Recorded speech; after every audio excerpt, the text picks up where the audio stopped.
Selamat pagi Bapak Ibu, Oma Opa, dan saudara-saudari terkasih dalam Kristus.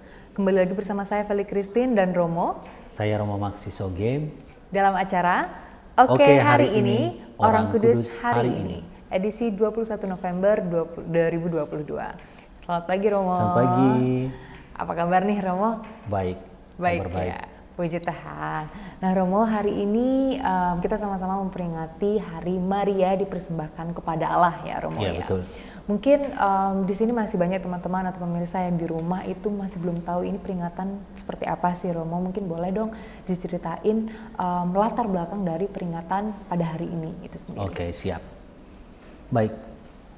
Kalau kita lihat dalam liturgi gereja, satu tahun itu Bunda Maria itu punya porsi paling banyak untuk dirayakan. Hari raya, pesta, peringatan wajib ataupun peringatan fakultatif. Hari ini 21 November, gereja merayakan peringatan wajib untuk Maria dipersembahkan kepada Allah. Kalau melihat latar belakang perayaan ini perayaan yang disesuaikan dengan, kalau disebutkan bilang siklus yang dialami perayaan pada Yesus. Itu ada 3 perayaan yang biasanya dirayakan berurutan. Apa itu Romo? Itu Natal atau kelahiran Yesus Kristus. Kemudian setelah itu pesta nama Tuhan Yesus. Lalu selanjutnya ada Yesus dipersembahkan di Bait Allah. Sedangkan Maria juga buat yang sama. Jadi setelah bulan September lalu, tanggal 8 itu kita merayakan hari raya kelahiran Bunda Maria. Lalu selanjutnya tanggal 12 ada peringatan nama tersuci Maria. Lalu hari ini 21 November kita juga merayakan peringatan Maria dipersembahkan kepada Allah. Iya, betul. Latar belakang kisah ini memang tidak ada dalam kitab suci ya. Secara tertulis dalam kitab suci tidak ada tentang kisah Maria dipersembahkan di Bait Allah. Tapi orang menemukan kisah ini dalam tulisan apokrif. Tulisan apokrif itu artinya tulisan rasul ataupun juga orang kudus dulu, tapi tidak diakui, tidak jadi resmi sebagai sebuah kitab suci seperti yang sekarang. Itu mereka temukan dalam apokrif Rasul Yakobus, cerita tentang bagaimana Maria itu ketika masih kecil dia juga dipersembahkan kepada Allah. Karena yang kita tahu kan selama ini Tuhan Yesus yang dipersembahkan ya. Karena itu dicatat dalam kitab suci, dalam kitab suci yang diakui, yang resmi. Sedangkan dalam kitab yang lain yang tidak digolongkan dalam kitab suci, itu ada mencatat kisah ini. Sekalipun orang belum tahu pasti apakah betul itu. Ada yang mengatakan bahwa itu macam semacam legenda. Tetapi gereja menerima ini sebagai sebuah hal yang baik, karena latar belakangnya adalah bahwa gereja mengakui bahwa Bunda Maria itu dia menjalankan peran sebagai bunda dari Tuhan Yesus Kristus. Sehingga ketika dia masih kecil memang sudah diarahkan untuk itu, sudah dipersiapkan untuk itu tugasnya ini, sehingga dia dipersembahkan di Bait Allah ketika masih kecil. Jadi dikisahkan bagaimana Bunda Maria, ayahnya Simeon dan ibunya Anna, mereka juga sama seperti beberapa tokoh dalam kitab suci, di mana sampai mereka usia lanjut juga mereka belum punya anak. Mereka belum punya anak. Sampai akhirnya karena mereka berdoa,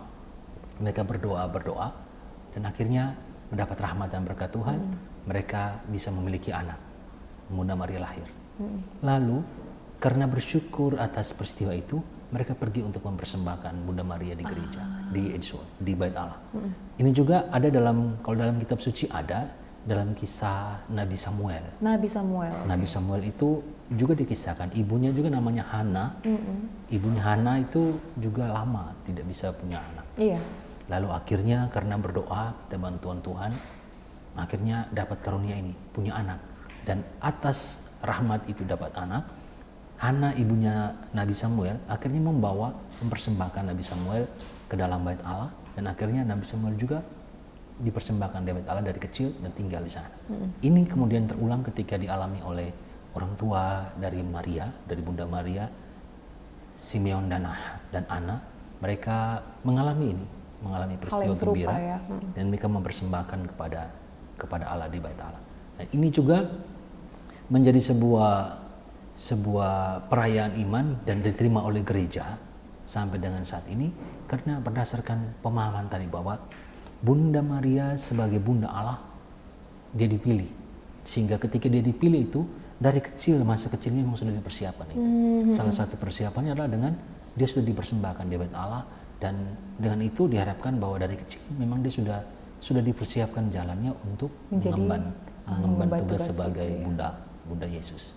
Oke, berarti istilahnya secara tidak sadar mereka mempersiapkan Bunda Maria untuk menjalani tugas seperti itu ya, karena itu kan kayak masih jauh di masa depan pada saat itu. Oke, Romo. Nah, kalau boleh tahu Romo, perayaan ini tuh sejak kapan sih mulai dirayakan di gereja? Oke, jadi perayaan ini sebenarnya dimulai dari gereja Timur, gereja Katolik Timur, gereja Ortodoks. Mereka mulai merayakannya kurang lebih di abad ke-6, yaitu pada tahun 540-an, di mana pada waktu itu atas permintaan Kaisar Yustianus pertama waktu itu, dia meminta untuk membangun sebuah gereja, terlebih tepatnya basilika, yang diberi nama Basilika Santa Maria yang baru.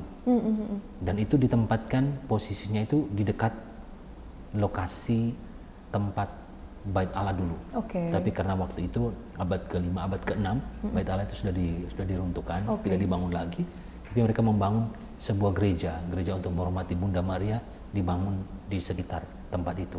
Namun sayangnya pada abad ke-6 gereja itu akhirnya dihancurkan oleh pasukan tentara dari Turki kalau nggak salah. Mereka menghancurkan wilayah itu, termasuk menghancurkan gereja Santa Maria yang baru ini. Tapi karena perayaannya sudah dimulai pada waktu itu, dan itu berkembang dengan patokan, dengan pedoman tadi seperti yang sudah disampaikan, bahwa gereja percaya bahwa Maria itu dipilih oleh Tuhan, bukan serta-merta langsung dipilih pada waktu itu ketika menerima kabar gembira. Dari kecil dia sudah disiapkan itu, sehingga ada peristiwa orang tuanya mempersembahkan Bunda Maria di Bait Allah. Sehingga ketika itu mulai menyebar, perayaan ini mulai menyebar, khususnya ketika mulai menyebar di wilayah Italia, dan akhirnya itu dipertahankan terus, sekalipun ada paus yang sempat tidak mencantumnya itu dalam peringatan waktu misa, tapi kemudian ada paus lagi sampai terakhir di tahun 1969 menetapkan bahwa ini menjadi sebuah peringatan wajib yang harus dirayakan dalam liturgi misa pada tanggal itu.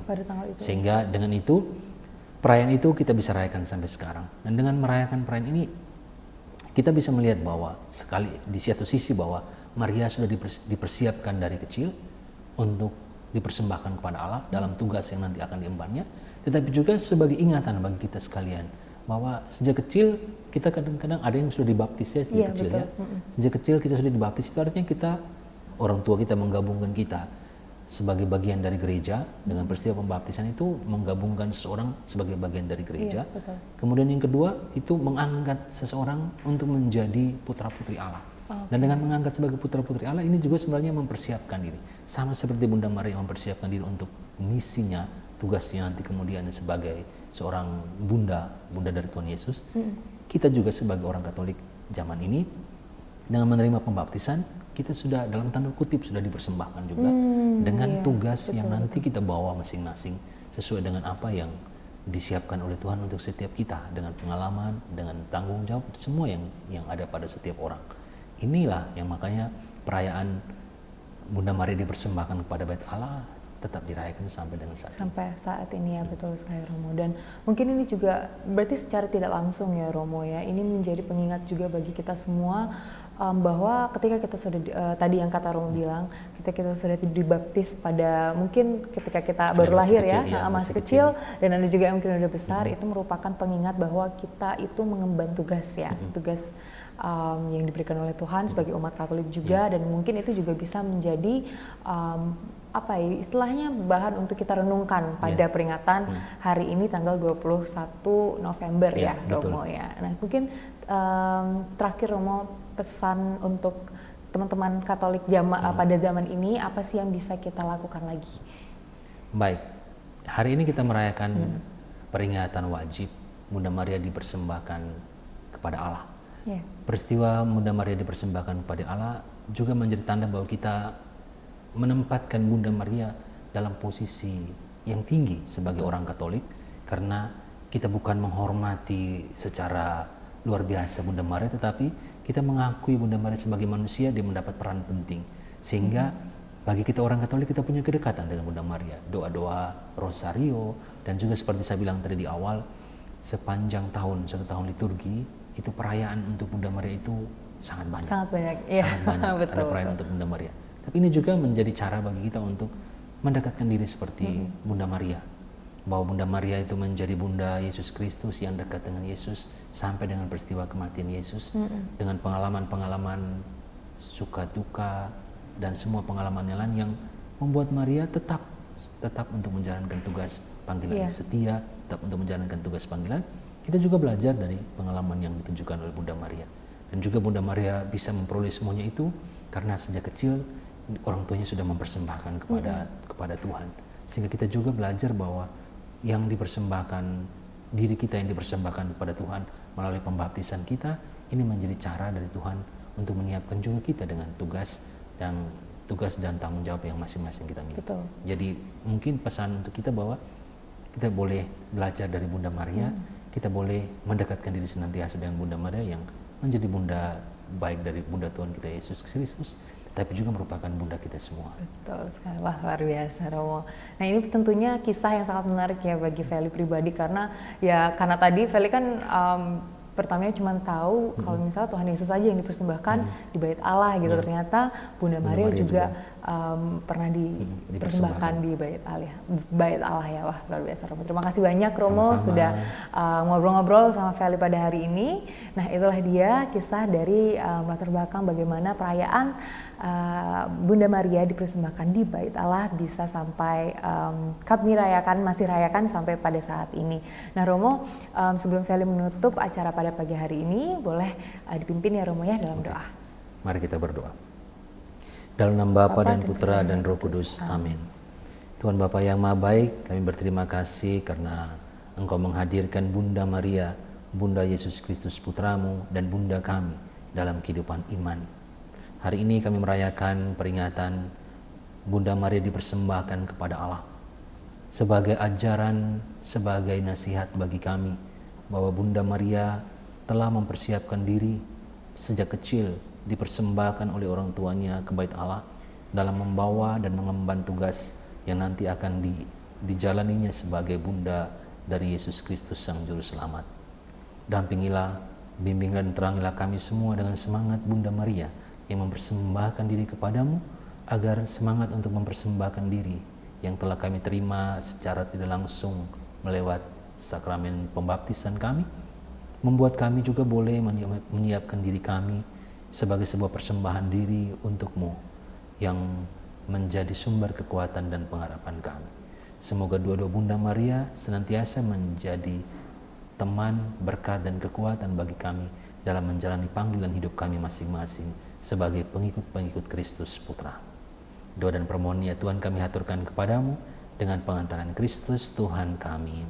Amin. Amin. Santa Maria Bunda Allah, doakanlah kami. Dalam nama Bapa dan Putra dan Roh Kudus. Amin. Terima kasih sekali lagi Romo sudah datang. Nah itulah dia renungan pagi hari ini. Nantikan video-video kami selanjutnya dan sampai jumpa di acara Oke hari ini Orang Kudus hari ini selanjutnya. Oke hari ini, oke hari